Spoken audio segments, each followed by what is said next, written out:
大家好，歡迎收聽科技狗俱樂部。每個星期我哋一班 IT 人都會坐埋一齊，同大家分享下行業上面嘅八卦大小事，有時仲會同大家分享下業界知識添。如果你同我哋一樣都係一個 IT 人嘅話，又或者你對呢個行業好有興趣嘅，就記得訂閱同追蹤我哋啦。好，歡迎大家收聽呢個 IT 狗俱樂部嘅 podcast。我哋已經好耐冇上水啦，係啦，我哋需要大量嘅花生先可以召喚到我哋，先可以召喚到我哋回歸。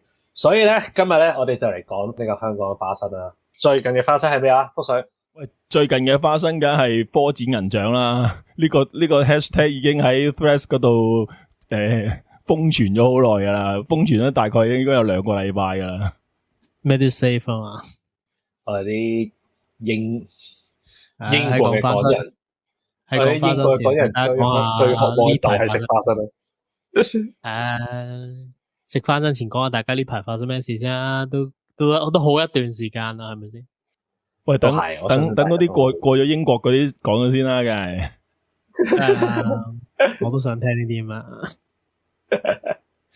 英國其實最近都多 topic 講嘅，即係如果你話政治嘢或者 IT 嘢嘅，IT 嘢就少啲咧。英國而家經濟都相對冇，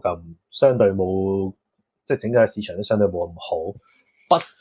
不過最近自己個人就比較多啲其他嘢忙啦，買樓啦，大把嘢搞啦，係啦。遲啲可以同大家分享下英國買樓嘅心得，但係我哋唔係買樓 KOL 啊，所以就你賴嘢唔好搵我啊，唔關我事，我無辜啊。福水你咧？我咧就我份工依家有少少轉變啊，由呢個 in-house 嘅 support 咧轉咗做咧由某部分係轉睇 service 嘅，所以我而家掂多咗一啲 SOW 嗰部分嘅嘢。咁再加上咧，我而家就因為弊公司又開始有一啲各式各類型嘅產品嘅一啲編排啦，我就會見到有好多中資嘅一啲發展史，我直情係一個見證人嚟嘅，見證住啲中資點樣打入去政府嘅一個市場啊！都唔好講政府，我公司都呢期都可以隨時傾緊轉一啲 BitDance 啊嗰啲 service。係啊，咁我主要就係依家我終於作為一個 in-house IT 依家有幫手啦，咁跟住之後 offload 咗，但係我見唔到我 offload 啊。其實我因為新嗰個幫手咧，我覺得都係一個 juicy 嘢嚟噶。鑒於可以唔使開名嘅情況底下，我可以盡情咁樣講。咁呢個隨後啦，隨後得閒嘅時候係有機會嘅時候再講。大家如果有興趣聽嘅，就留個言話俾我哋知，咁我哋就特登錄一個特別節目，就係專講呢啲福水嘅 juicy 嘢啊。冇啦，我而家主要做都係 back end 啦，都其實唔係，我都懷疑緊自己係咪做 back end，因為而家我接近喺公司做一個 bridge 係 between data analysis 到系統中間啦。喂，呢啲 PM 位嚟嘅，你唔好炸底喎。唔係啊，有 PM 噶。雖然我唔明點解 tech team 冇 PM 啊？唔係佢通常做 bridge 嗰啲都係 PM 嚟噶嘛？你要攞到嗰邊嘅 need， 跟住之後再喺嗰邊做 negotiation， 唔係 PM 係咩啊？個問題係咩啊？PM 係可以派 job 俾人做噶嘛？我係自己食晒噶嘛？呢 job，PM 啫，咩常規嚟嘅？自己 PM 自己 PM 人哋 project manager， 你 PK manager 咯，自己咩你自己？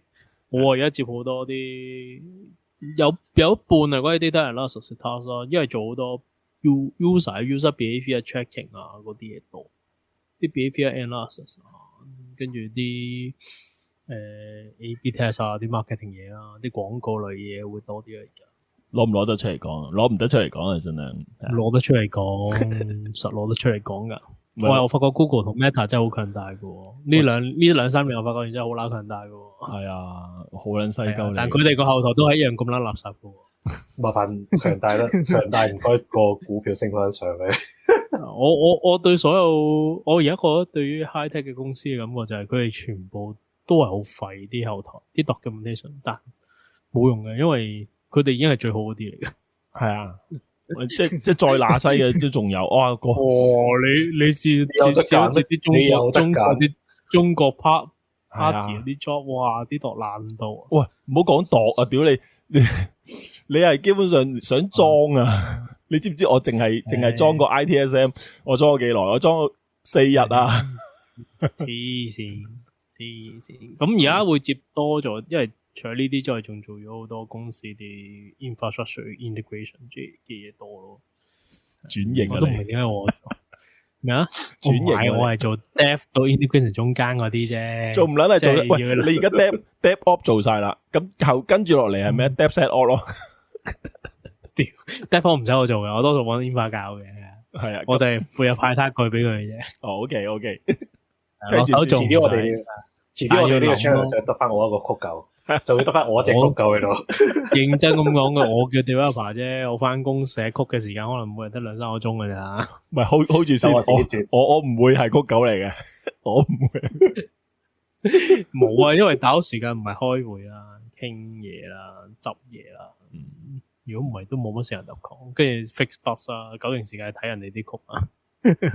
OK，咁你扣埋之後，再加上揾埋 AI gen 曲啦，咁都係睇人哋啲曲，我自己可以咁大聲講嘅咩？屌你我係光明正大㗎呢啲。！OK，呢個又係另一個，呢個又係另一個幾好嘅 topic 嚟嘅。其實呢個遲下會講嘅。係啊，呢個遲下講啦。不過係啊，睇下會長嚟緊係咪真係做 Y 曲 stream 啊？係啊，係啊，大規模練奏現場啊！大規係冇錯。大家一齊嚟祈禱，我哋開始一個新嘅宗教，拜曲教咁樣。要我唔知我但係今日嚟打開聖經第一頁，睇下神嘅指引係乜嘢先。係冇錯，我哋今日就嚟 discuss 一個 Y 曲嘅 project， 擺明 Y 出嚟噶啦，冇嚟自己寫係嘛？不得了。下個禮拜開始啊！下個禮拜開始。師傅，我哋今日講嘅 project 都應該 Y 出嚟，放心。咁啱啦，我哋就而家就開始 Y 翻呢個新呢個算唔算係新嘅 AI project 咧？其實都唔算。哇，新啊！嗱，基本上咧呢單嘢咧，我俾個 brief 啦。我有機會講漏嘢嘅，好撚大程度都會講漏嘢嘅。個原因就係因為呢單嘢已經延續咗好撚耐啦。咁亦都係上報噶啦。其實當我想講嘅時候未上報，然後到我哋而家開咪講啦，我哋而家係6月22號上撚晒報噶啦。咁啊，亦都玩到咧，咩咧就係呢個阿潘小姐嗰個 LinkedIn 仲喺度嘅啊。咁啊，但係咧，潘小姐嗰個 MediSafe 嗰個 website 咧就發生咩事啊？喂，已經唔知啦。我見到我就係知見到502，我都唔明咩叫502。你知502好多原因㗎啦。嗱，502個 website 啫。我有理由相信係有機會係佢哋中間 internally 有一啲係技術問題啫，有機會會歪緊曲啫，歪緊曲。係啊，咁作為 AI 上帝，作為一個中學生搞出嚟嘅拎嚟攞獎嘅 project 係咪先？我覺得好合理嘅。我哋就係邊有個宗教節目係啦，咁呢單嘢咧係源於乜嘢咧？源於咧一開始嘅時候咧，某位喺嗰個叫 Google 乜嘢啊？我唔記得咗添。啲人叫佢做 Google 妹。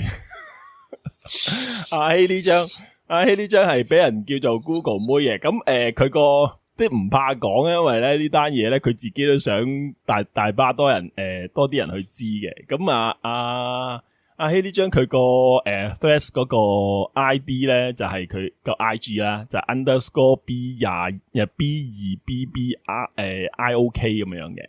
咁咧佢就一開始嘅時候咧就喺 Threads 嗰度講話，喂，屌原來依家啲中學生嗰啲 project 個成熟度咁撚高㗎，咁樣英文嚟嘅。咁跟住之後咧就post 咗好似係喺 Threads 嗰度，跟住之後再 post 咗落去 LinkedIn 嗰度，冇記錯嘅話。咁跟住之後咧嗰位成熟度好高嘅嗰個名校中四學生叫咩名啊？潘希純啊，潘小姐咧，潘小姐啦。喂，佢老豆叫潘東平嘅。呢個好清楚呢個。喂，屌個老豆真係一脈相承㗎嘛。公開資料嚟㗎，公開資料嚟㗎。公開資料嚟㗎。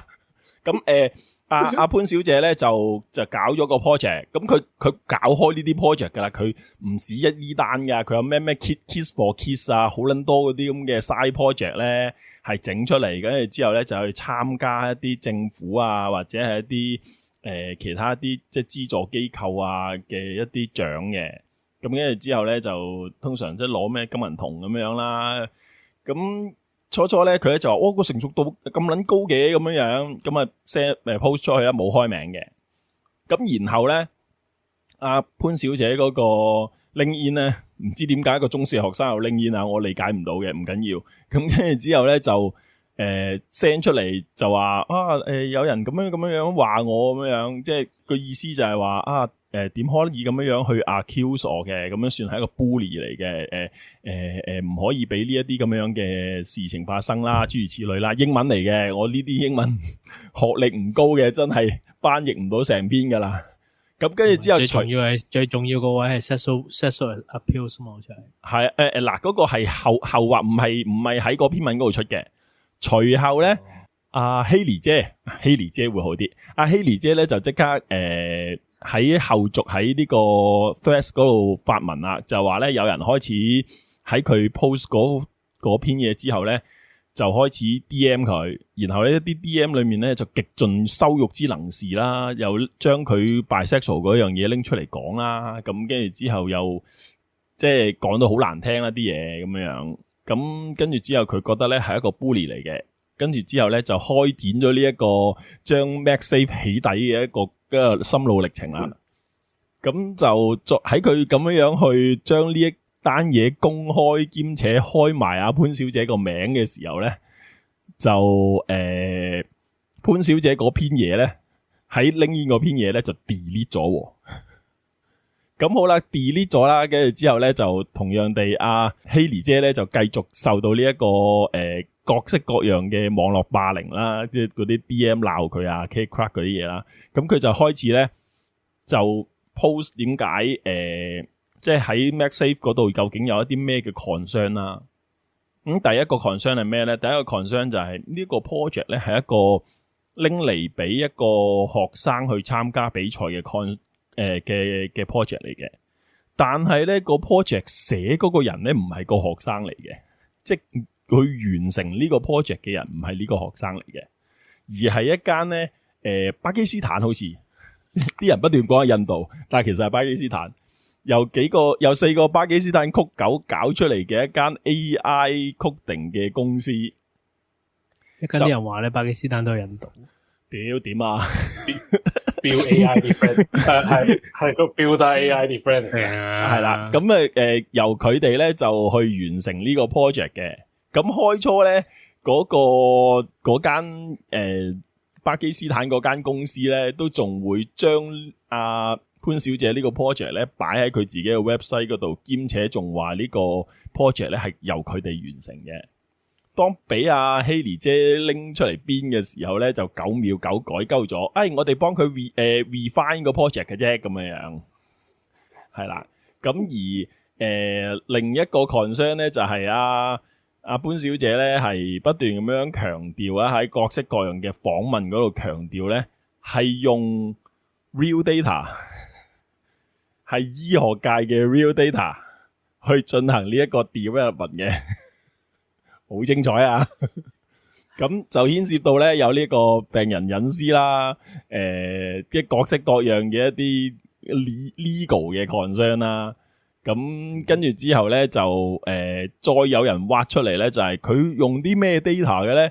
原來咧爸爸咧係有個組織嘅，嗰啲咁嘅醫療組織。咁佢個爸爸個醫療組織咧就係嗰啲有嗰啲配藥嗰啲嘢嘅，咁而呢個 MagSafe 咧，而家先至係講個 MagSafe 咧嚟做咩？佢個名叫做 MagSafe 藥配安心，咁主要係做咩咧？就係幫你 work 究竟配出嚟嗰啲藥啱唔啱你使？咁 which means 咧，佢首先要知道你咩病，同埋你嗰張藥單裏面有咩藥，佢先至可以 verify 到究竟嗰張藥單上面嘅藥啱唔啱你使噶，係咪？咁即係意味住佢有兩楷嘅 information 啊，一就係病人資料啦，二就係藥物資料啦，藥物清單啦，即係狼人信心嗰啲嘢啦。嗰啲嘢有冇得可唔可以 disclose， 會唔會俾藥廠告我唔知啦。咁但係 somehow 就係佢 leverage 咗爸爸嗰間嘢嘅一啲 data， 咁跟住之後咧就製造咗呢嚿嘢出嚟啦。咁及後咧，阿希莉姐咧就開始打鑼打鼓啦，搵人報啊，呢樣嗰樣啊咁樣。中間有啲 side check juicy 嘢嘅。南華早報係第一間喺 Threads 嗰度去 approach 阿希莉姐，話我哋想寫呢個訪問啊咁樣，結果係石沉大海嘅，而俾人撩到出嚟咧，阿潘小姐原來參加緊南華早報贊助嘅其中一個比賽，係啦。石沉大海咩？我見多少都之後有翻。之後有翻，好多人報晒之後啊嘛，即係星島啊、盛啊，全部報晒之後啊嘛。呢個係6月20號嘅事，即係2個月之前。2日之前係啦，咁呢單嘢都成個禮拜，兩個禮拜，我想講。唔係咁有個好處嘅，咁遠都收到。係啊，佢做咗好多 reference check 嘅，好正噶。佢啲 reference check 我睇過一講佢，我睇到我 reference check 啫。佢有個好詳細嘅 study 記錄係關於 AI Health Studio， 即係啱潘小姐啦。佢話 MedSafe 個cooperating project 嘅 record。佢研究過喺佢 website 一個好詳細嘅 case study reference 啊，叫 AI Powered Medication Management System， 即係 exactly 就係個 M， 你可以當佢係個 MediSafe 嘅另一個 project 名啦。咁佢嘅記錄咧係香港佢有記錄顯示咧就係肝膽胰及直腸微創外科手術係一個醫療嘅提供者。呢間嘢好似就係佢父親嗰間潘爸爸嘅公司。OK， 咁我哋真係要交副講嘅。我哋講少少 infrastructure 啊。咁佢話佢嘅 front end 用 Next 嘅，後台用 Fed 啦，做 API 啦，跟住用咗呢個好複雜喎，雙數據庫 dual database。佢有一個 Nikon for metadata， 跟住仲有 SQLite。我點解用 SQLite 嘅電視乜撚嘢先？跟住最尾用。你都話唔使錢嘅，所以我唔知點解係 SQLite。如果你處理一個 medical record， 你唔可能用 SQLite， 因為你又係當然啦。你話如果以嗰間 studio 係做一個 business project， 你純粹一個 business project 就梗係唔會啦。business project 係咩啫？即係我要係一個商業用啊嘛。但係佢如果呢個係一個報 project 嘅 project，即係我一個 demo 用嘅，咁梗係用 SQLite 啦，唔使 set 咁多 relationship 嘢啊嘛，又唔使 set server，係咪先？但即係如果佢用翻MediSafe 自稱佢話要做呢個商業應用嘅話，基本上而家嘅 infrastructure 係做唔到嘅。因為佢有兩呢個時候我想講一講網民講嘅說話。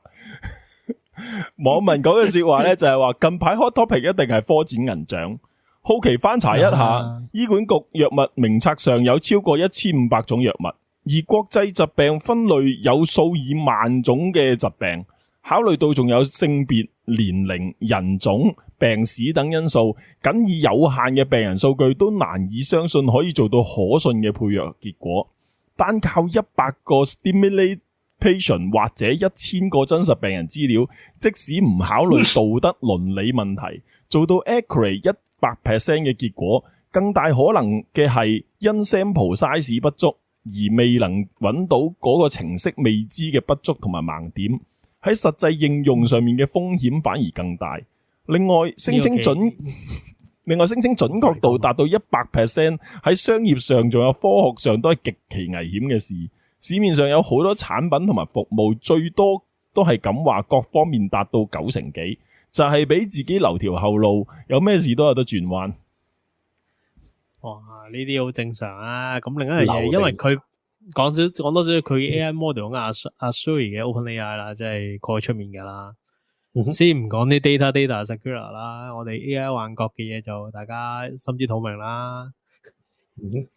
跟住嗱，咁當然我覺得有個質疑要搞清楚先嘅。我假設啊，佢所謂嘅 medic 藥物資料庫或者啲病歷 actually 嚟講，你有 payable source，所以可以攞嚟用嘅，俾錢嘅啫。但佢有冇我就唔評論呢樣嘢啦，因為我冇資料啊嘛，係咪先？嗱，補充呢個少少啦，阿潘小姐就聲稱啦，佢就係由 restlessdrugs.com WebMD 去到做呢個，即係呢幾個所謂嘅公開藥物資料庫去做佢 source 嘅。咁到底係佢哋有提供 API 啊，定係話佢自己做 web scraping 嘅？咁就因為我知我自己冇留意開啲藥物嗰啲，我就唔係太清楚。我打開過啦，嗰個 Westlake 係純粹一張 list 嚟㗎咋，你都可以 download 㗎。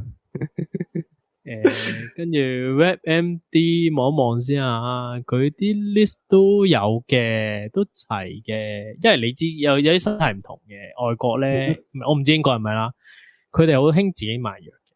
其實英國都係都興佢自己賣藥嘅。咁所以有 drug list 係好 make sense 好 public 嘅。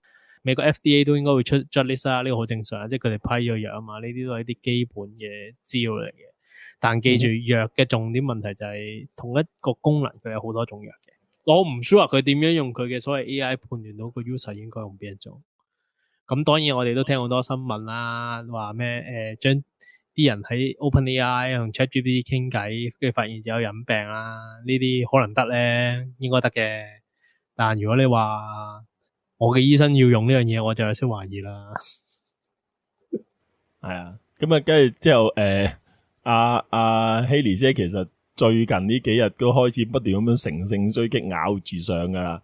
咁咩其中一個就係大家會唔會好奇小公主當初點整 MagSafe 呢個 app 咧？原來小公主中一已經識 AI，話識砌 model 手搓 Transformer 啲 friend， 然後小公主話上咗個 AI in drug prescription online course， 我喺呢個 field 加 Google 完都揾唔到咁嘅 course。喂，等陣先，佢中四啊，好似今年係冇錯，3年前嘅 AI，3年前嘅 AI，手搓佢邊度？我唔理佢邊度有，我就係單純問題啫。同埋大家要記住，佢今年中，佢係今年中四啊嘛，係即係而家呢個而家2025年呢個 moment 係中四啊嘛，係大家要記住呢個佢呢個概念係2023年就已經有，即係佢。升自己20，唔係，我哋公平啲，我哋公平啲啊！呢個有啲唔公平，公平啲咧。其實現間坊間出面係咪冇 platform 做咧？係有嘅，好多嘅。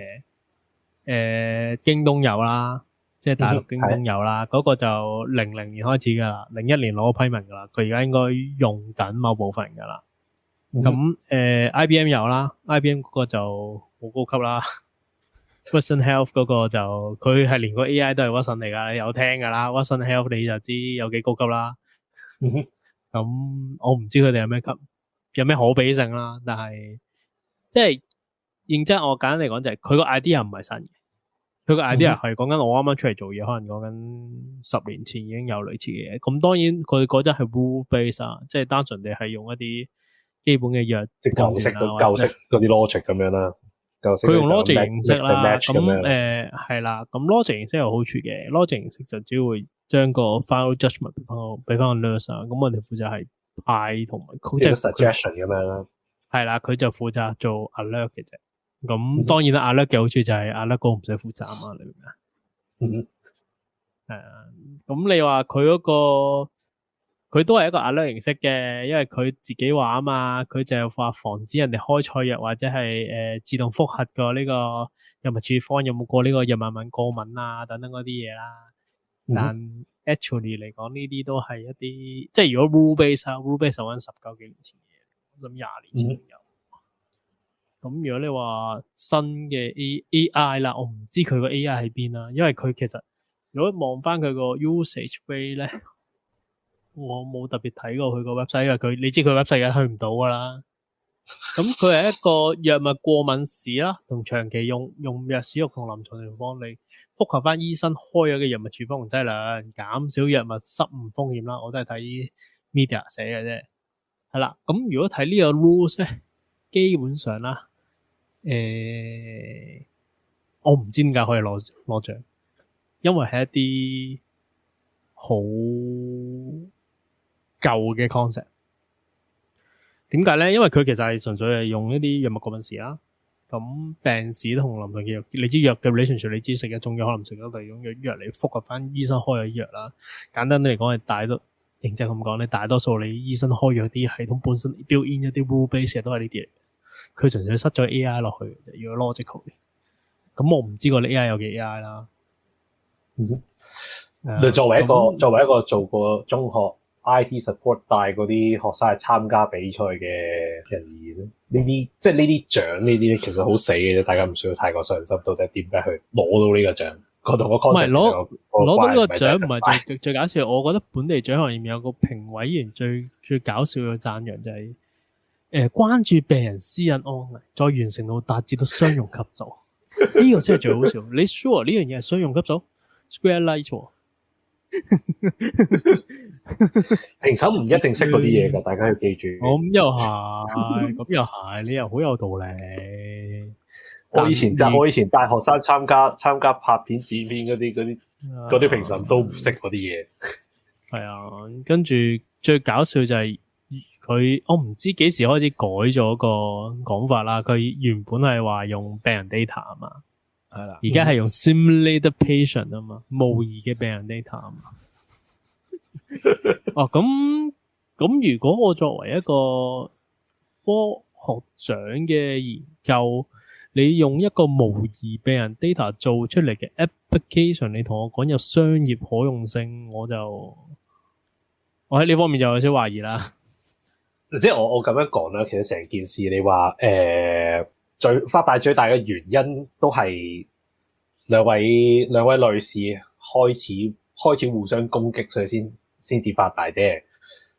我覺得好多網民關注嘅點，其實又未必真係我哋頭先講嗰堆嘢嘅。咁但係當然我哋呢個播客上提供專業意見喺度。係，我諗發大有啲嘢，我哋先撇除個 app 本身有冇用先啦。我諗大多數人投訴嘅幾樣嘢就係有副幹啦，呢個就大家都窿噶啦。你唔係有副幹有 background，你都讀唔到嗰間學校，都冇個時間開入啦，係咪先？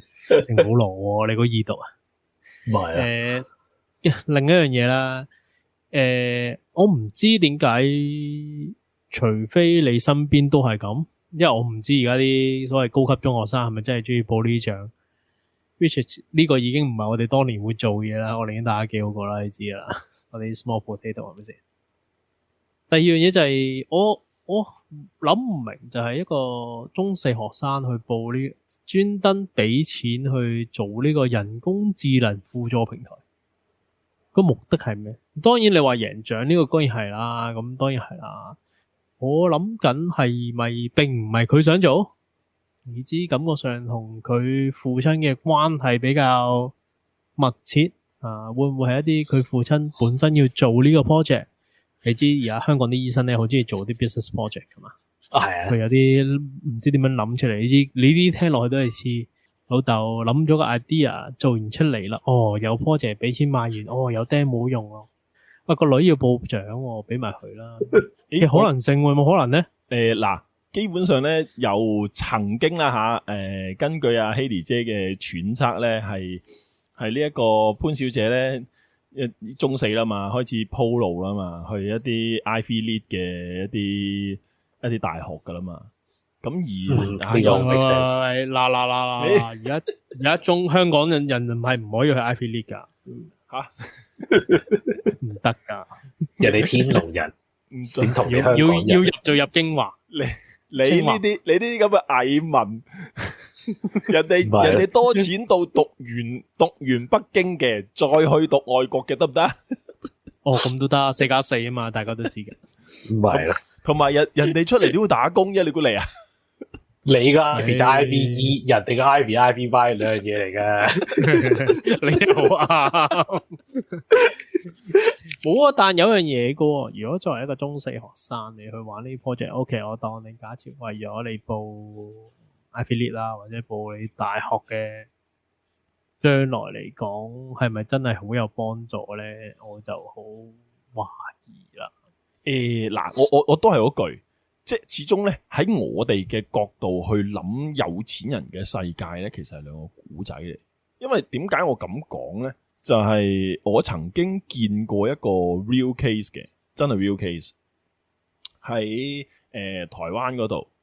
咁咧用兩樣嘢嘅啫，兩個 credibility。一個 credibility 咧就係租咗架 Limbo 2個禮拜，然後買咗新行頭啦，再租多隻撈，咁就可以搭到一個擔保人去銀行嗰度借到台幣300幾萬。係啦，即喺佢哋嗰個世界咧，其實由somehow咧，錢唔係最重要嗰樣嘢，最重要嗰樣嘢係 theme， 係 authentic。咁而你有獎或者你攞到獎，即係傳說之中啊，我個成個睡房啲俾啲獎杯塞滿晒啊，好悶啊！咁嗰個狀況咧，somehow係啲有錢佬嘅一啲 achievement 嚟嘅，或者係可能佢喺一啲可能社交個波嗰個場合咧啊，拎嚟吹噓，哦係咯，我都攞個獎啦，日內瓦嘅咁樣，日內瓦。咁呢個都係嘅，反而想大家討論多少少係關於個獎本身，即係喺對於呢啲 case 啦。角度睇，我自己有另一個角度睇，即係嗱，我以前我哋做學校嘅時候，咁學校自己本身都會好鼓勵啲學生去參加多啲呢啲咁獎啦，因為即係你知，好似福水頭先咁講，有錢人固然中意多啲獎啦，學校一樣嘅道理嘅啫，學校中意多啲得獎學生咁樣擺喺度。咁另一樣嘢就係講緊話，你嗱而家佢呢個 Apps 開始轉去商用嗰個方向啦。咁市面上亦都唔係得佢一個咁嘅 product。你點樣？如果你要轉用商用嘅方向嘅時候，你點樣喺呢個市面去突圍而出？其實你就需要製造呢啲咁嘅新聞。咁另外，尤其是係你我哋頭先啲收咗好多嘅呢類型嘅 product 啦，其實都係得京東一個算係真係中國產嘅啫嘛。咁但係京東係已經嘅 product 已經係一個好耐之前嘅事啦。佢亦都好難去 tie to， 唔係唔得啦，但係你好難突然之間去 tie to 話咩 AI generation AI product 啊嗰類型嘅嘢。咁你知 AI 呢啲對好多產品嚟講都係一個 gimmick 嚟嘅啫，即係 gimmick 多於實際需求。咁變咗你要開始一個發展一個新嘅商品嘅時候，其實你有呢啲學生，然後得到一個國際獎項，再加配合 AI， 咁你要再喺香港而家呢個環境去發展嘅話，其實你有呢幾個 criteria， 你係更加容易攞到政府分定去做呢啲嘢。即係商業角度嘅考慮都亦都係有咁可能性存在。嗱，喺我哋討論嘅時候咧，咁我就好希望咧實時咁樣 update 一下阿希莉姐嗰啲最新 update， 就係懶人包 MagSafe 疑似侵犯版權，用爬蟲數據捉取外國網站資料當藥物資料庫。潘千金列明嘅 RxListDrugs.com。WebMD 係冇提供過官方 API， 簡單講就係俾人提取數據嘅 interface。咁啲藥物資料庫係點有嘅呢？潘千金好可能要用 Bose 大規模咁去 Drugs.com、WebMD 呢啲網站，將人哋成個資料庫嘅內容抄寫晒落嚟。而呢個行為本身已經俾呢啲網站嘅使用條款明確禁止。而喺侵犯版權嗰部分呢，網站上面所有嘅文字啦、數據啦，都係受到版權法保護嘅知識產權。如果有人將呢啲受版權保護嘅內容大規模複製，再整合落自己 App 嗰度，呢個行為呢就係侵犯版權啦，同盜版冇分別㗎，係直接觸犯法例。攞去參加比賽贏取獎金或者榮譽，仲計劃將佢商業化，直頭係牟利行為，喺商業道德上完全唔可以接受。喺外國俾人告到撲街都遲。你又解決喺外國啫，咪解決咗個問題啦。而家唔係個重點問題係佢本身同 OpenAI 啦，OpenAI data 咪一樣爬翻嚟，佢都俾人告緊噶啦，有乜分別啫？兩樣嘢啊！你用 OpenAI 你用 OpenAI 啲 data 爬翻嚟，俾人告個係 OpenAI，你自己爬啲嘢跟住塞翻到 AI，係啦，嗰個係兩樣嘢嘅。我就講緊一個，你有一個好搞笑同我諗好多時用 AI，我哋冇考慮過一個問題就係我哋使用 AI 嘅 product 本身有冇 copyright 呢樣嘢？如果講到 copyright 就好搞笑。哦，咁你視乎你點樣去定義啲 fragment 究竟算唔算有 copyright 咯？係啦，呢個就冇一個好實際嘅法律定義啦。而家方面，你知我哋啲法律有幾先進噶啦。但係如果係例如佢用佢嘅講法啦，佢做一個 business project 啊，你 business project 用一個 OpenAI 嘅 LLM 去 analysis 啲 user data 同咁啲啊。首先第一 ，OpenAI 本身係有 record 你中間溝通嘅 data， 呢個係大家都已知噶啦，因為佢甚至最新嘅功能叫 memory 啊嘛。佢可以揾得翻你中間溝通過啲咩嘢嘛？咁呢個就絕對有 security issue 啦。咁當然佢話用佢嘅講法就係佢會 mask 啲 user sensitive data， 但 sensitive data 喺 user 上，即係喺 medic 上嚟講，其實都好模糊嘅。即係點為之模糊咧？就係點為之有敏感咧？呢個係另一個問題。我 mask 一啲 personal data， 即係例如你嘅姓名、地址啦。咁但如果同你嘅人種咧，同你嘅血液嘅你 ABCD 型血咧，你本身會唔會係有嘅幾多個歲數咧？同埋你後面嗰堆 medical record 本身係 sensitive 嘅。你知道喺香港呢啲都可以 construct 翻你個人嘅其他資料出嚟。最緊要個重點問題係咩？喺香港每全所有市民嘅 medical record 係我哋偉大嘅呢個醫管局嘅資產嚟噶嘛？你唔可以亂咁攞去用噶嘛？嗱，其實呢個都有機會涉及盜用呢個政府資產嘅。唔會。嗱，你呢樣嘢你就放心啦。我覺得咧，阿希妮姐咧喺3日前掘到嗰單嘢咧，應該會係有 direct 嘅 connection 嘅，就係咧。喺呢個 OGCIO 啦，前稱 OGCIO 啦，依家叫數字政策辦公室啦，就有一個獎咧就得獎嘅，嗰個獎咧又係阿潘小姐嘅，咁就係呢個咩啊特別嘉許獎同埋學生創新獎初中係啦，大獎金獎喺2024年嘅，咁咧就係即係都係 MagSafe 噶啦，而呢一屆得獎咧。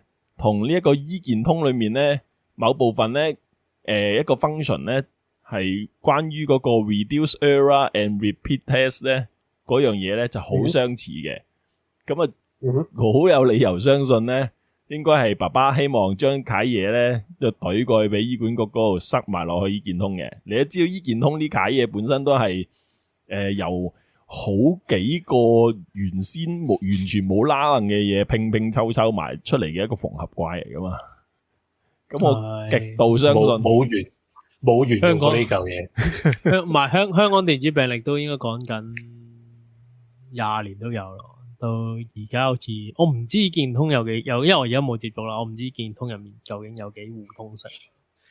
但例如喺佢嘅 use case 上，佢係咪可以經醫健通攞到啲 user 病人 data 咧？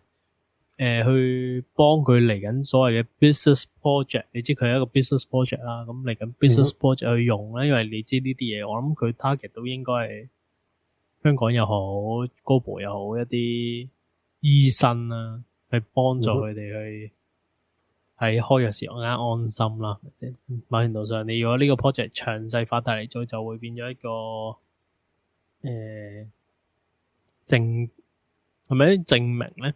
即係類似嗰啲商標啊咁樣咧，去 verify。OK， 呢間診所有呢樣嘢嘅，咁你可以安心啦，咁啦。有咁嘅可能性啦。咁但係我覺得另一樣嘢就係話 ，OK， 我當你呢個 project 之前牽涉到入另一個嘅比賽係同數據上面有關啦。咁但係你好多時呢啲嘅比賽條款都話 OK， 我俾喺呢個比賽裏邊我提供嘅一啲嘅數據去俾你，或者一啲 information 啊 resources 啦，去俾你參加呢個比賽。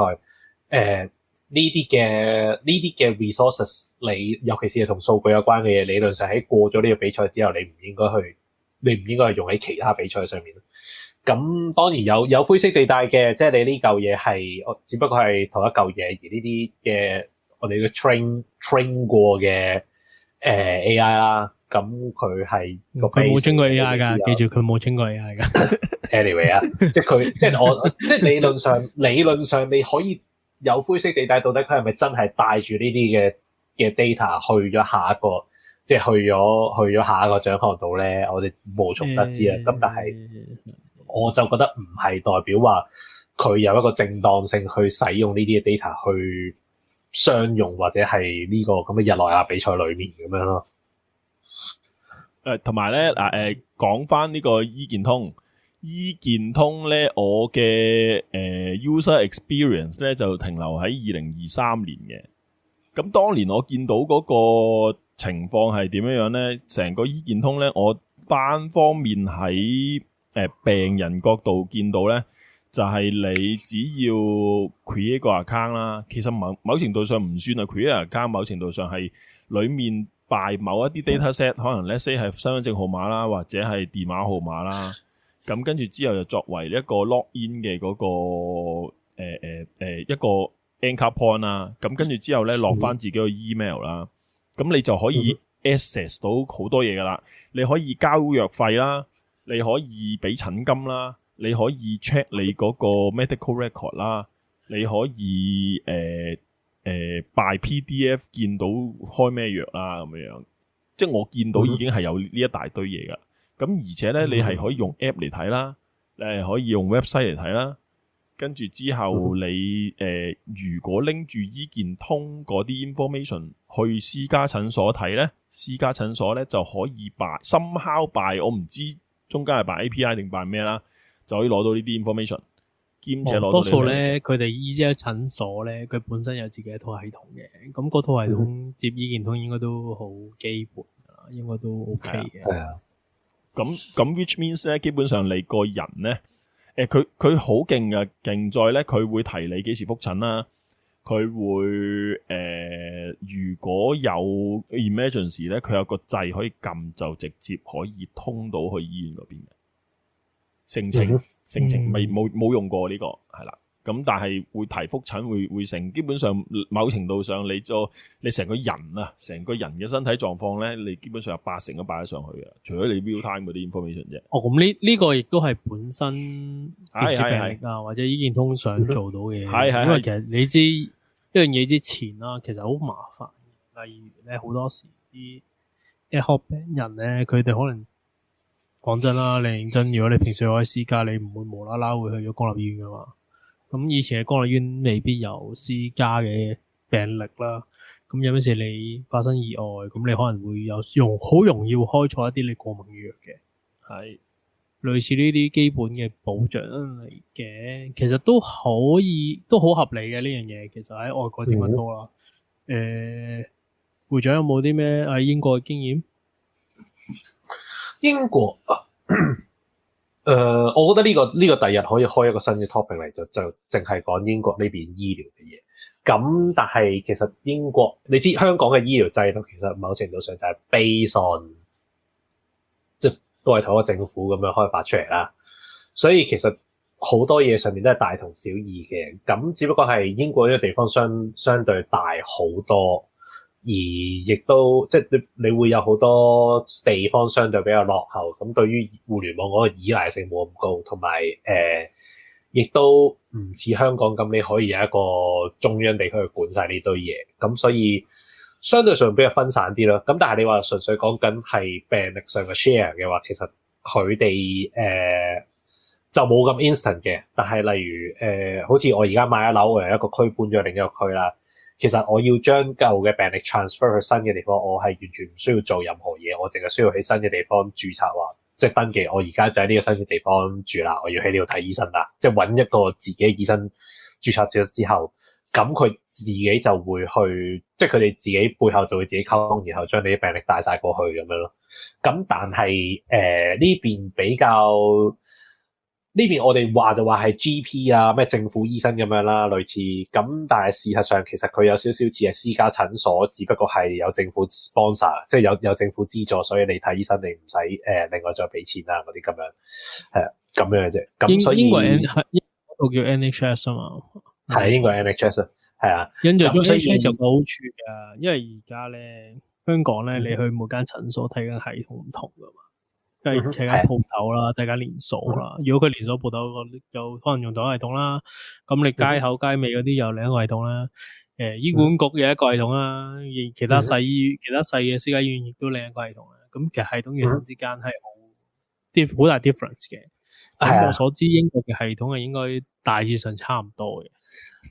喺醫生嘅角度，嗰個系統我冇記錯就大致上差唔多。如果你純粹係你講緊個人，即係我作為一個 user 嘅角度去咧，咁就我自己去同醫生溝通嗰個咧，就 depends on 個醫生咯。即係例如有啲醫生會用我唔知係咪商用定係點樣啦，咁就叫做 Doctor IQ 咁嘅嘢嘅。咁嗰個就係一個自己嘅 Apps，然後你所有嘅即係你自己同個你去 book 醫生又好，或者你要 prescription 又好，或者係你有啲嘅佢甚至有啲嘅其他嘅緊急支援都好咧，你就直接喺個 Apps 度用。咁但係如果你係去其他地區，佢哋可能我而家新住嘅呢度咧，佢有佢自己嘅 system 就唔會再用呢個。咁所以就變咗係你如果喺 user 嘅角度就 depends on 嗰個診所 provide 啲咩俾你咯。咁但係如果你係喺醫生嘅角度，你要去即係入嗰啲病人資料，你睇醫生，個醫生會自己坐喺電腦前面喺度入你嗰啲資料噶嘛。嗰啲就應該係一個 share 嘅 system 嚟嘅，我冇記錯你話。但最少我嘅觀察係咁樣啦。好啦，咁今日呢個 topic 都差唔多啦。不如大家講下，大家用嗰啲咩 AI 工具過去睇呢個 topic 啊！有人玩 Thread 玩得好開心喎，我知。哦，係啊，冇錯啊！呢個仇恨平台簡直係我如魚得水嘅一個地方啊！我強烈地懷疑阿鄭小姐可能都係有用 AI 幫手去整理資料。嗱，我咁用 data mining 嘅好明顯嘅。係，可能阿鄭小姐用翻 Google 旗下嘅產品咧，畢竟係啦，畢竟都係 Google 小姐係咪？唔係嗱，關於 AI 我講多少少先。我講完之後就等會長講。因為點解我好想講咧，就因為咧 AI 喺 Thread 嗰度咧，除咗呢個科展人獎之後咧，第二個最 hot 嘅 topic 咧就係呢個 PCCW， 即係而家嘅 Hong Kong T， 以前都叫 Hong Kong T。但凡係係啦，佢以前不嬲都係個叫 Hong Kong T 嘅，純粹係阿成哥收購咗之後叫 PCCW 嘅啫。咁之後而家改翻 Hong Kong T 啦。咁唔重要，重要係咩咧？就係而家 Hong Kong T 嘅用戶，只要你係電話啦、寬頻啦，或者係任何相關一啲Hong Kong T 服務嘅，你就有機會可以申請1年啊，好似係1年嘅免費1年我用。係啊，1年嘅Perplexity AI 嘅 Pro 嘅 service 啦，係啦。咁一年用過咗之後咧，只要你冇攝張信用卡落去咧，佢係會自己 cut 嘅。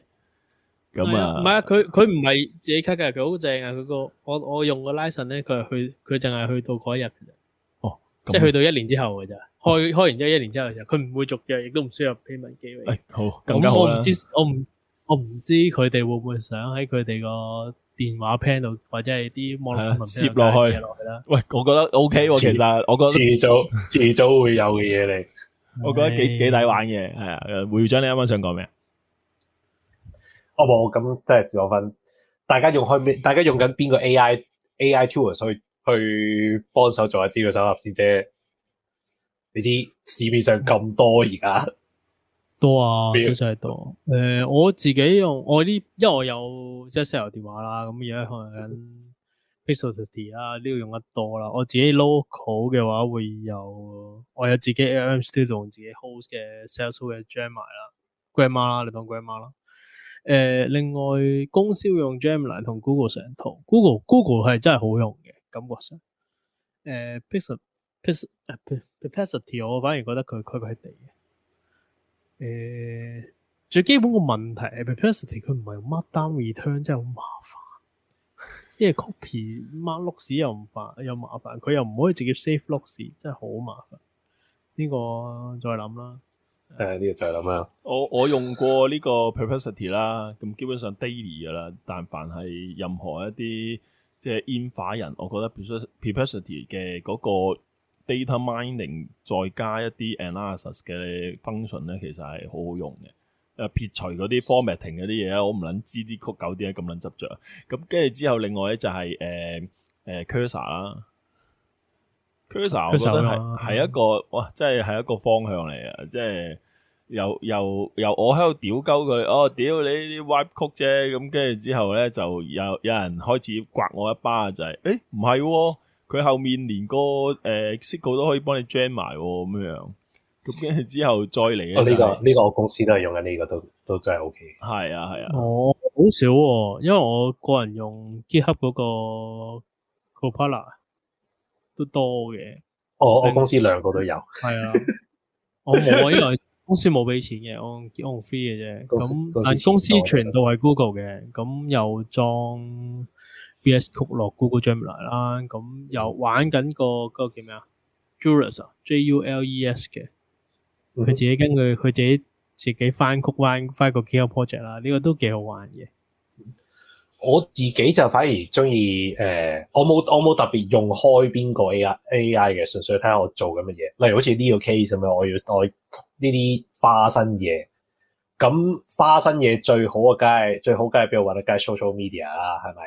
咁所以我會用翻啲最貼近 social media 嘅 AI。So far 暫時應該你又真係 social media related 嘅 AI 應該得 Grok 啫係嘛？我淨係知 Grok。我唔知點解 Meta 唔做，不過得 Grok。喂，唔係我反而想知個 result set 究竟係有幾 juicy。Grok 唔知係咪好 juicy？Grok 係連個 return 都 juicy。嗱，你話係咪好 juicy？我而家大約去講俾大家聽睇下。好，你大家點樣分啊？嗱，我問啲問題咧，就大家知我比較中意懶中立咁樣啦，係啊。咁第一個就梗係問佢懶人包啦。咁佢首先就俾咗個基本嘅阿潘小姐嘅背景介紹啦，聖保羅男女中學嘅學生，中四學生啦，得過咩獎啊？主要成就啊，即係你基本上就好似介紹名人咁樣就懟晒出嚟。咁跟住然後咧，去到直接切入呢個核心問題啦。咁喺呢個問佢呢件事上面嘅爭議咧，佢就會即刻幫我整理出呢個請槍嘅疑慮啊，跟住就有啲到底鄭小姐喺邊度講嗰啲，即係喺邊度質疑過佢作為一個中四學生點解有能力做呢件事啦，同埋請嗰啲咩可疑公司去做呢？唔係可疑懷疑佢請過咩公司去做啦？唔係話你公司可疑啊，唔好告我唔該。咁跟住然後仲有質疑佢嘅臨床數據由邊度嚟啦，然後仲有阿潘小姐同阿潘爸爸嘅回應咁樣啦，係啊。咁跟住然後再嚟當然就整理咗一啲喺 X 上面嘅，佢甚至有啲整理咗喺 Flash 上面嘅 post 去話啲人點樣踩呢件事，即係點樣去唔好話踩啊，點樣去講呢件事，但係太多 post 大家自己上網睇啊。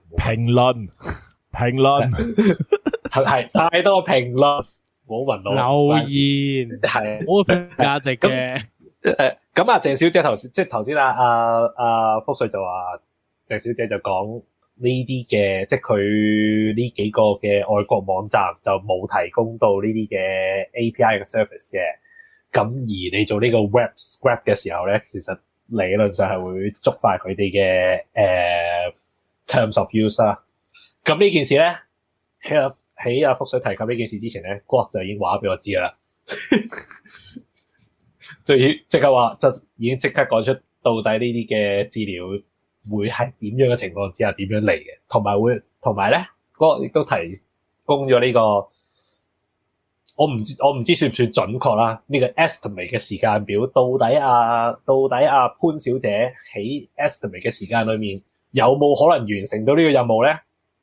大家覺得我講答案之前，我講 Grok 嘅答案之前，大家覺得阿潘小姐有冇可能喺呢一年幾裏面每個禮拜20至30個鐘嘅情況之下，完全完成到呢個任務咧？我係覺得可以嘅，既然身後面有一個咁強大嘅團隊。In my opinion，呢個係如果你彎曲嘅話，2-3日搞掂噶咯。嗱，根據呢個 Grok 嘅 schedule 啦，佢有埋完整嘅分析點解佢覺得呢個 schedule 係 work 嘅。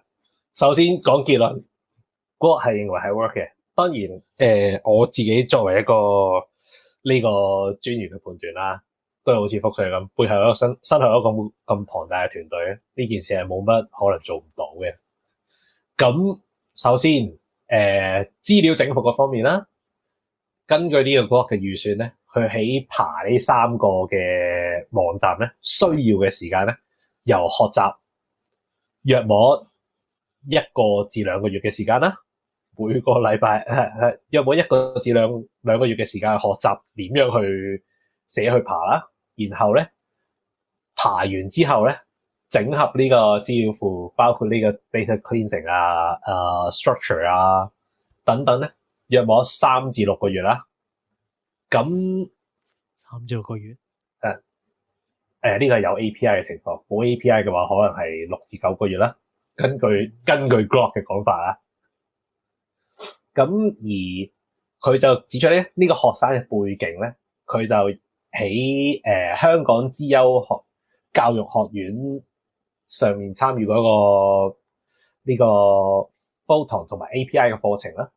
咁約莫咧培訓咗大約6堂，總共12個小時嘅。OK， 咁然後呢個學習呢個數據庫嘅使用啦，約莫係1至2個月啦。Debatable，OK， 咁佢就話咧，阿潘小姐咧就聲稱用 Photon 生成咗500個或以上嘅虛擬病歷咧，整合即係 match 咗落去公開資料度咧，咁就大約需要2到3個月嘅時間去處理呢堆嘢啦。咁所以總計咧，連埋呢個學習嘅時間咧，大約6至12個月啦。咁由頭先嘅呢個 data 嗰部分，再加埋呢個數據整合咧，我當俾你係 minimum 嗰個數啦，加埋都係12個月嘅啫。咁然後呢個學習 AI 約莫係又係12個小時6堂啦，我當 cover 埋內前面嗰度啦。咁然後佢就指出咧，潘小姐用嘅 Azure OpenAI 咧，嗰個訓練嘅時間約莫就需要3至6個月，然後測試優化2至3個月。咁我當呢度5個月啦，又係。咁你其實加埋大約係年半左右啦。然後因為學生咧有免費嘅 Azure account 啦，同埋會有呢個導師嘅指導啦，咁所以整體嘅過程咧其實係 workable 嘅。根據呢個 Grok 嘅評估，以阿潘小姐嘅 schedule 嚟計，我聽完嗱，我聽完咧，我覺得我依家呢一刻咧係需要咁樣嘅，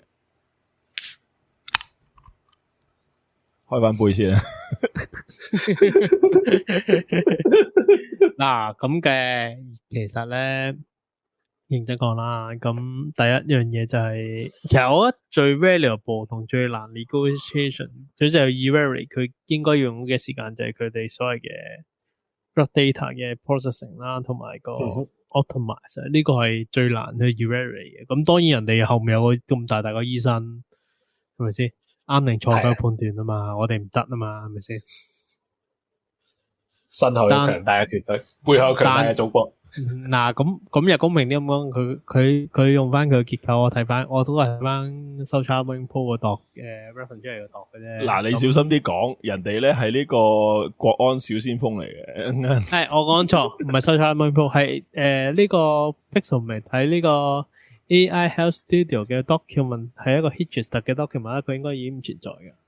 咁佢係用 Next 嘅，咁 Next 寫 front end 就應該唔係好難嘅，即係我覺得如果好唔好睇呢個就呢個問題啦。咁正常都係套艇飛，冇乜特別嘅。你有冇考慮過嗰個 Next 本身都唔係佢搞嘅？因為而家講撚到明係嗰間AI 咩啊？咩嘅嘢？5谷咪算咯。我哋公平啲，有可能做到嘅。嚇，你彎曲應該都唔難嘅。人哋 AI 我作為一個專業嘅 front end developer。OK，喂，你有冇啊？Julie 寫個 front end 好快嘅啫，冇問題嘅。但其實我覺得最重要個，即係喺我角度啦，佢成壇嘢最重要個問題有兩個嘅。第一就係佢點樣攞到 user 嘅應該要做，即係個問題佢點知 user 想睇啲咩嘢？咁呢個佢有佢老豆啦，咁可能佢老豆係佢第一個 user 啦。咁佢 fulfill 佢老豆嘅 requirement 就應該做到出嚟啦。如果唔係你憑空你係諗唔到噶嘛，係咪先？你唔會知道你個 button 要點擺，啲咩點做噶嘛。咁後面啲 drop data， 我諗最煩就係爬蟲啦。佢講過點樣爬嗰3間權威藥物資料庫啦。咁有好多方法嘅。咁例如攞個 block 寫啦，攞 Python 寫都好啦，都係撈落嚟再砌嘅。我相信呢啲可能市面上都已經會有咯，未必即係你呢幾個網站存在咗都咁多年，其實你要揾到都唔係一件咁困難嘅事咯。係，其實係而有冇揾都未必係一個真實啦。你知大家都知啦。佢老豆本身有噶嘛，係咪先？佢揾老豆攞嘛。咪嗱，關於佢老豆咧個 profile 就好勁嘅。潘東平呢個國際肝癌權威，香港大學李嘉誠醫學院外科學系名譽教授，香港肝癌及腸胃癌基金會創辦人及主席，曾經就讀皇仁書院，歷任呢個港大外科學系同埋癌症研究中心教授，肝膽胰外科主任、講座教授。2015年離開港大私人執業，妻子為香港大學李嘉誠醫學院外科學系助理教授彭詠芝，係啦。我覺得大家真係好唔公平，大家淨係針住佢老豆，好明顯阿媽都係一個強大嘅助力。嗱，點解我會有冇資料啊？嗱，我針咗，點解我講點解我針住佢老豆先？因為佢老豆咧有單嘢咧，香港01，多謝香港01。2020年2月咧，因過往事件被裁定專業失當，判停牌1個月同埋緩刑6個月嘅。係一脈相承嘅呢個家族。你又唔好咁講，佢衰啲啫。吓，佢老豆衰嗰單，我睇翻香港01嘅寫法，佢最多都係衰呢個錯誤宣傳，話自己叻撚過全世界啫。吓，有咩分別啊？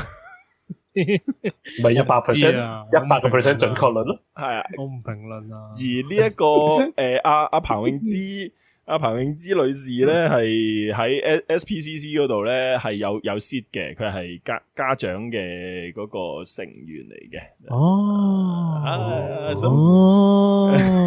嗱，成功咧就唔係淨係需要靠父幹嘅，大家現代嘅女性都好強悍，母幹都好緊要。係啊，咁所以大家就會明點解啦。點解佢個 project 咁撚 outstanding 而冇 Miss 阿 Sir 跳出嚟出咩名嘅？因為咧喺個 SPCC PTA 嗰度咧，呢一個家長常務委員簡介2024-25咧，阿彭詠芝小姐咧就個子女級別咧就係 4G 嘅潘希純 Casus 家長，自我介紹過去2年有幸分別以家教會委員同埋秘書嘅身份，協助家教會籌辦升學講座啦、讀書會啦等活動，過程中咧充分體驗到校長啦、老師啦同埋家長義工為同學們嘅盡心竭力，因此我希望略盡綿力繼續喺家教會服務，同學校咧攜手培育我哋嘅子女正面價值同埋聖保羅9大素質，讓呢個家庭教育同埋學校教育得以相輔相成。咁你而家明啦？我唔明啊，我唔想明啊。哇，個日內瓦國際發明展有 CM website 喎。係啊，你要唔要都 drill 一下落去？因為我覺得嗱冇啦呢單嘢咧，我覺得咧一開始嘅時候咧，大家都個 hate 嗰個位都嚟去都係哇屌原來可以請槍搞 project， 屌咁我大學嗰時細撚搞翻到依 project 想搞唔撚新鳩褲咩咁樣，咁當然啦，我哋戇鳩咯，我哋冇老豆咯。嗱唔係嗱，當然啦呢一單嘢咧，我都想講嘅之後。因為咧University of Columbia 咧最近咧有一次 graduate 嗰個 ceremony 嗰度咧一路撚樣咧喺畢業嘅時候咧不斷咁喺度 show 俾人睇啦，自己翻到 year project 係用 AI 做嘅。正喎。咁我覺得 OK 嘅，即係我覺得係你到最後請 AI 我覺得嗰個係一個 smart move 嚟嘅。即係 even 佢到最後會唔會俾人 discredit 又好 whatsoever 都好，佢嗰個覺得係 smart move。咩為之 smart move 咧？就係佢唔係靠一啲自己屋企嘅資源，佢純粹係靠外部嘅資源。佢即係佢好叻咁樣去 leverage 到啲嘢。咁嗰個係一個 smart move 嚟嘅。但係咧，當大家越話越深，發覺咧屌你咩裁判又係你，乜柒都係你嘅時候，屌你！你踢晒啦，少林足球你踢晒啦，嗰個狀況嘅時候，大家就由開始仇恨請槍變成仇恨權貴咯。咁仇恨權呢個當然啦，係啦，仇恨權貴有人有喺 Flash 嗰度，我覺得成你哋就覺得 Flash 咧就散播仇恨啦。深刻我覺得咧 Flash 係一個冇啊。我冇講發散播仇恨，我冇咁講過我覺得我覺得冇淆底仇，我覺得咁跟住之後咧我覺得咧 Flash 咧另外一個好處咧就係咧係一個哲學嘅反思嚟。每佢哋去討論嘅啲嘢咧，有好多時除咗戇鳩之外咧，就係究竟呢樣嘢啱定係唔啱咧？好哲學啊！呢單嘢我同你講。哇！仇恨權貴究竟啱定係唔啱咧？喂，屌你自己出身唔得啫嘛，關人撚事咩？你精子嘅時候游快啲咪冇嘢咯，咁嗰個狀況。唔係啊，你游快咗噶啦，游快啲係冇用，你已經快入冇用嘅，中先係得嘅，你明唔明啊？你唔係你已中經中咗嗰個噶啦，唔中嗰啲出唔到嚟啊！你明唔明啊？唔係你已經贏咗你嗰部分，唔中嗰啲咪轉手抽啦，你明？好地獄啊！我覺得今集咁有樣嘢嘅，有幾樣嘢嘅。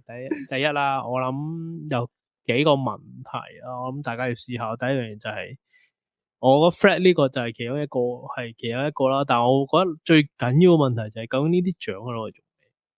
究竟有冇功？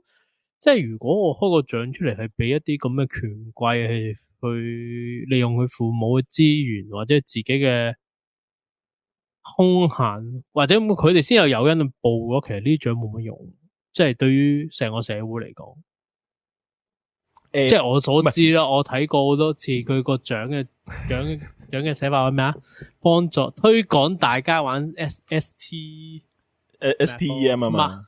STEM 係啊，咁我想問 STEM 係冇副幹，你冇副幹邊有資格玩 STEM？嗱，我唔同意個原因係因為 STEM 係主流嚟嘅我作為喺呢一個 channel 裏面嘅一個唯一嘅做煙化噶啦，都叫做唯一啦。屌你哋兩個撚樣都唔撚係做煙化。喺煙化層面咧 ，Steam 係做 IoT 嘅一個 foundation 嚟嘅。你唔識 Steam，基本上你唔識玩 IoT 嘅。喂屌你我是但懟個 IoT 機會俾你，你識撚 set 咩？你咪有由頭到尾去刨嗰啲 protocol。你刨完 app level 個 protocol， 你仲要刨埋煙化 level 個 protocol。跟住之後你仲要我 physical 咁點接啊條撚仲要佢驚 BLE 咁 BLE 點搞啊咁樣，即係嗰樣嘢本身係我咁講啊，係20至到30年內咧成個科技嘅 trend 嘅一個指標嚟嘅。你基本上所有嘢都已經係 micro manage 到咧，你經由 IoT 可以做晒成個場嘅 sensor， 然後做晒 robot 去做 logistic。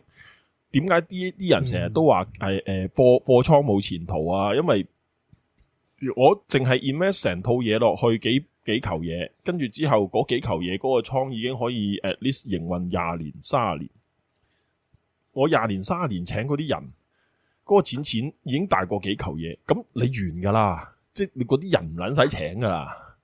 咁你剩翻落嚟嗰啲人嘅 value 係咩？就係咪望住嗰嚿嘢幾時出錯嘅時候，幫佢去執漏咯。即係我當佢嘅出錯率係10%，好唔好？咁嗰10%咪就係要用人手去搞嗰10%咯。Which means 嗰堆人係要好撚熟個 system，先至會可以執到嗰10%漏噶嘛。其餘嗰啲而家嗰啲執貨仔係冇撚可能做到嗰樣嘢噶嘛。咁所以你話喂Steam 嗰樣嘢係咪關乎嗰陣時？未必。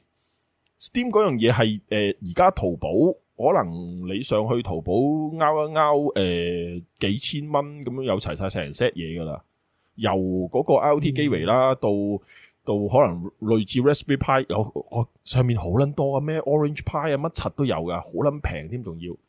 咁即係講緊個 RPI 幾年前2嚿幾水一嚿，到依家淘寶2嚿幾水一嚿，但係8GB RAM，以前嘅係1GB RAM 咁樣嘅玩法咯。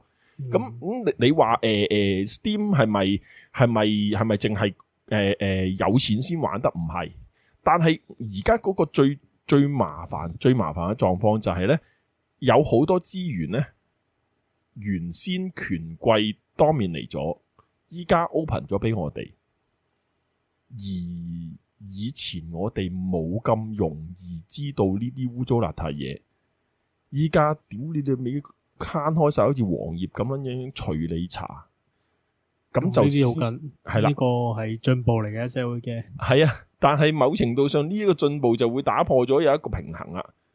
嗰個平衡就係你無知，大家就可以得過且過。但係又咁講，我想問呢個好搞笑，因為我睇多少關於個獎項啦，呢個咩香港資訊及通訊科技獎、香港學生創新獎，攞獎嘅記錄上大多數好似都頗為好嘅中學。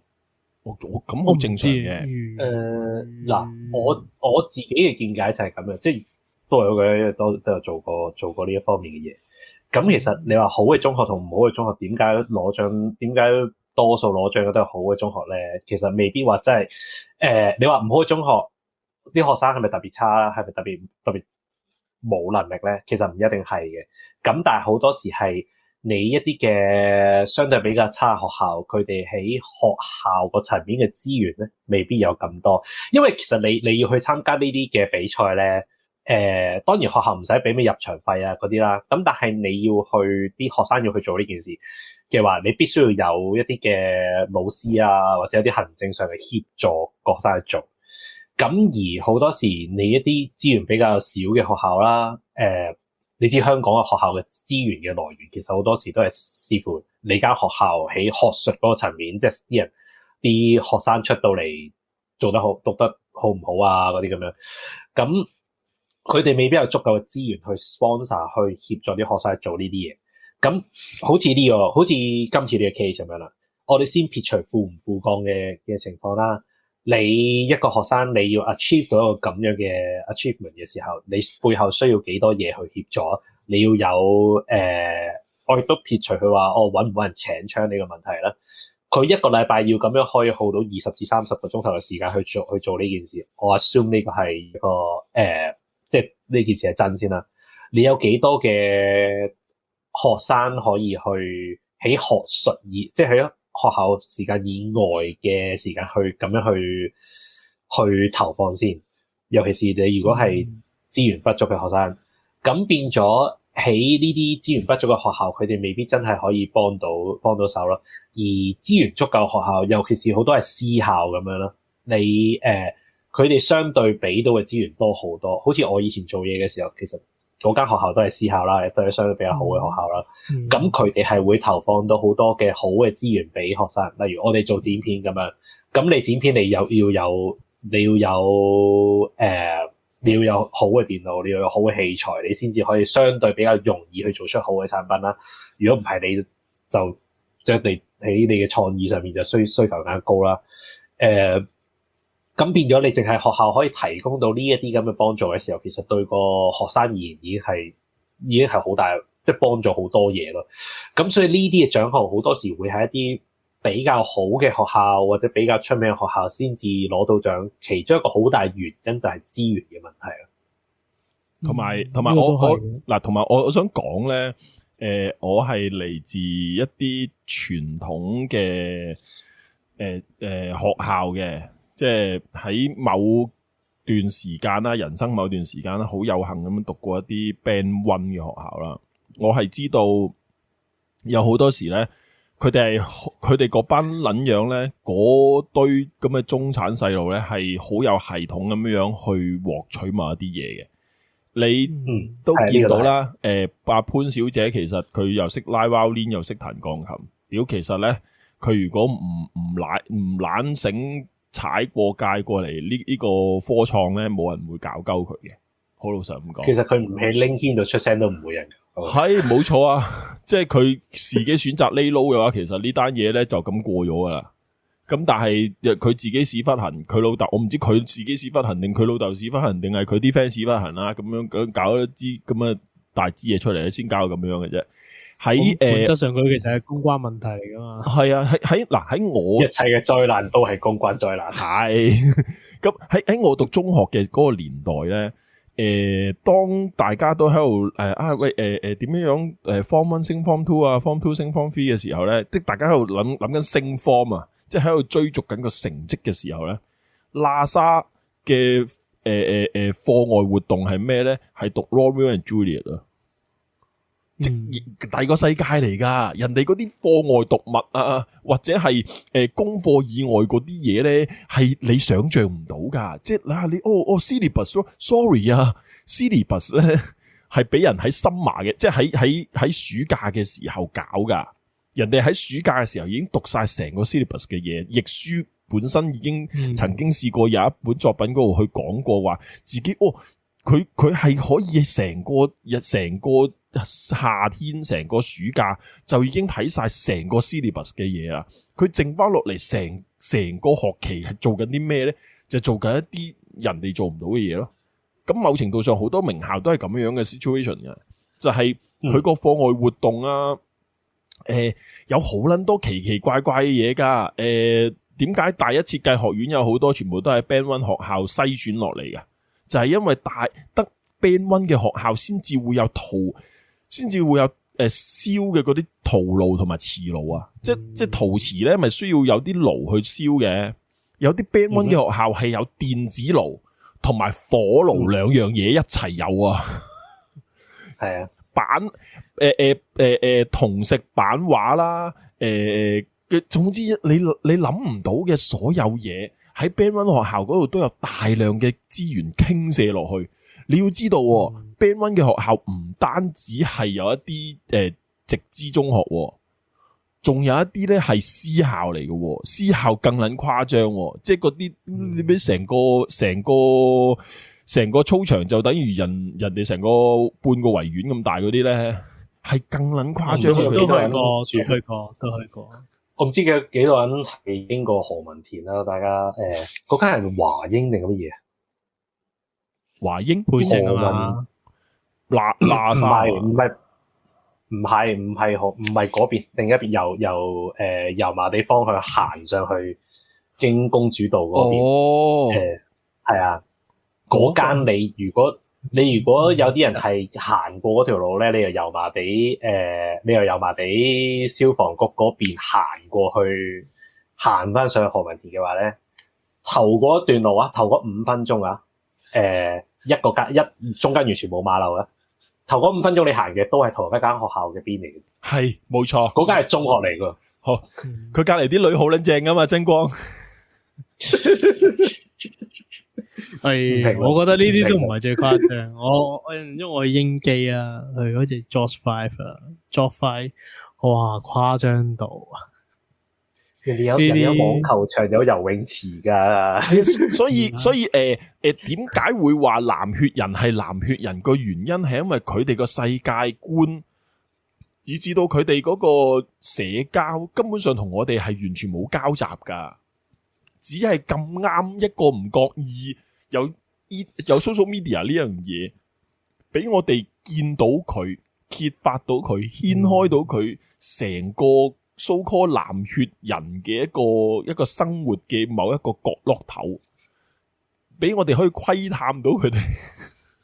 窺探到佢哋每日嘅奢微嘅生活嘅其中一個角落頭，先至我哋咁瞠目擲舌，但係其實呢一樣嘢本身係佢哋嘅日常嚟嘅，佢係 norm 嚟嘅。Sorry 啊，係啊，都理解嘅。咁佢點亦都帶出點解阿潘小姐咧可以係咁理直氣壯咁樣喺 LinkedIn 嗰度寫嗰篇文出嚟？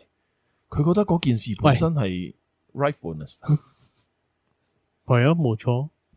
好合理喺佢嗰度，即係例如好簡單，即係冇老豆幫我，好正常啊，好合理啊，對於佢哋嚟講。我自己對於成件事咁樣睇啦，我自己覺得就係話你我先唔講藍唔藍血呢個問題，呢個世界你避免唔到呢樣嘢，而呢啲嘅獎項亦都的確係一個 resources 嘅問題。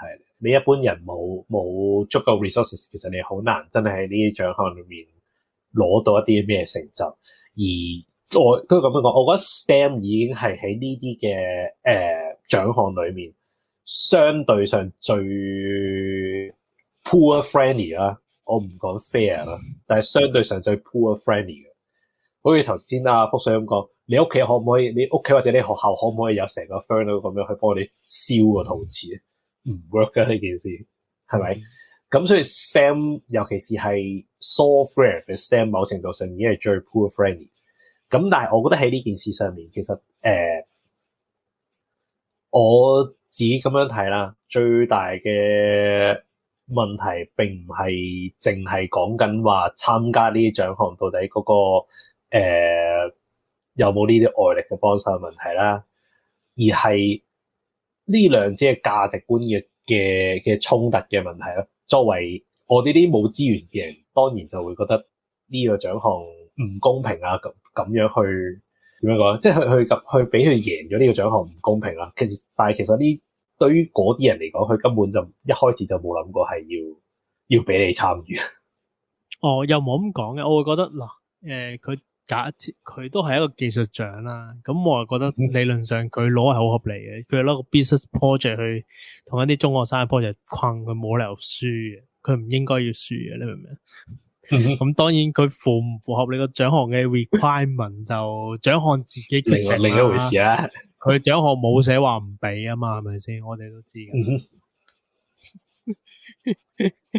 但係我哋都好理解一樣嘢啫，即係我都係嗰個講法啦，就係如果你要攞政府 funding 去做一啲咁嘅獎項，去 run 啲咁嘅嘢，去做一個鋪，你當係支援學生、鼓勵學生去做一啲 STEM 嘅 study 嘅話，呢一方面佢哋係咪需要喺獎項嘅規定上作翻少少嘅 limitation， 去令到件事可以 fair， 或者咁講個 study 係比較有幫助？因為始終都係嗰句，我覺得呢啲獎項對於窮學生啦，或者係將啲非嗰個階層嘅學生嘅鼓勵性會大過嗰啲學生攞嚟幫自己貼金啊，攞外國獎。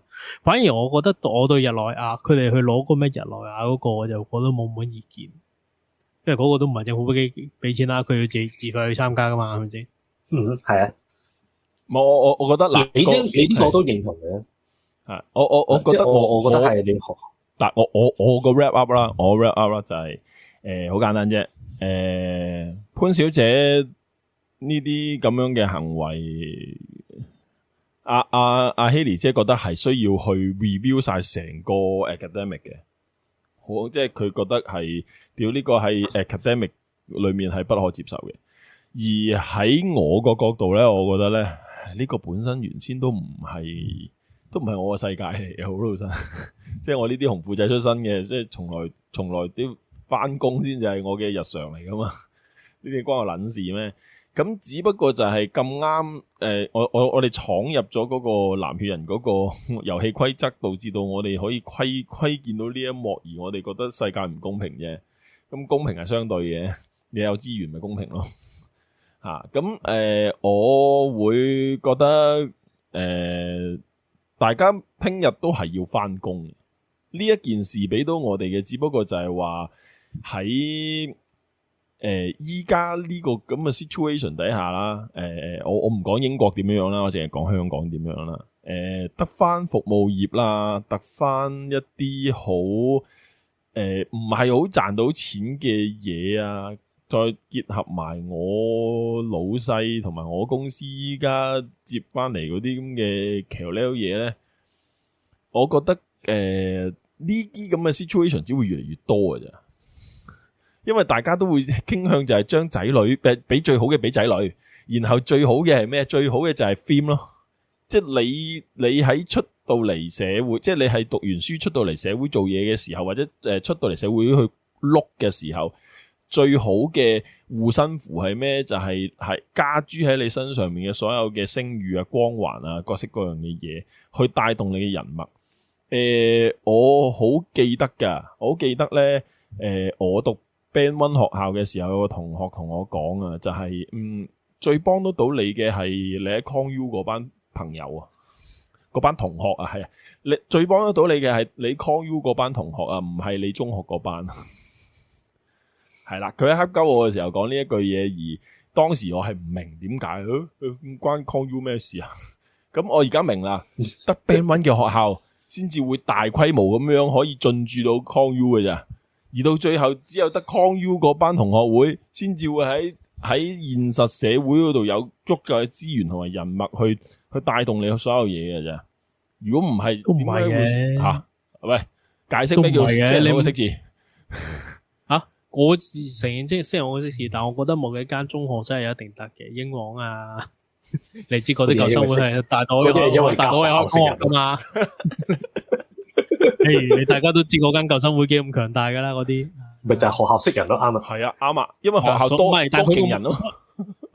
係，我所以 question 就係，我覺得大學係唔夠中學勁。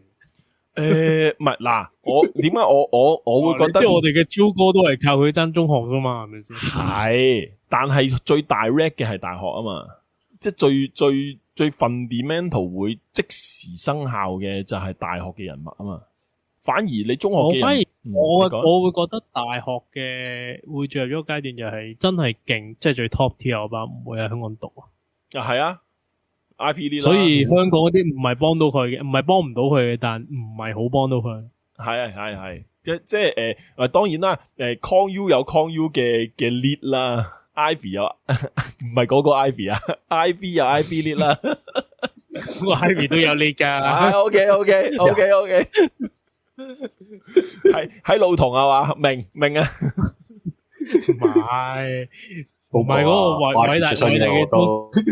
偉大嘅都市傳聞啊嘛，請啲 junior 請 Ivy 噶嘛，係，咪即係我甚至乎我咁講啦，我出到嚟做嘢都有見到Big Four 嘅 SI， 即係Big Four 嘅嗰啲 auditor 就唔好講啦。Big Four 嘅 SI， 即係喺嗰間公司度出咗嚟，跟住之後再喺某一啲機構嗰度做咗之後都會裙帶式關係就你之前喺呢間做過啊嘛，係啊，friend 弟啊，同阿邊個，即係又係識人好過識字嗰個狀況，又係楞上楞，即係我哋自己。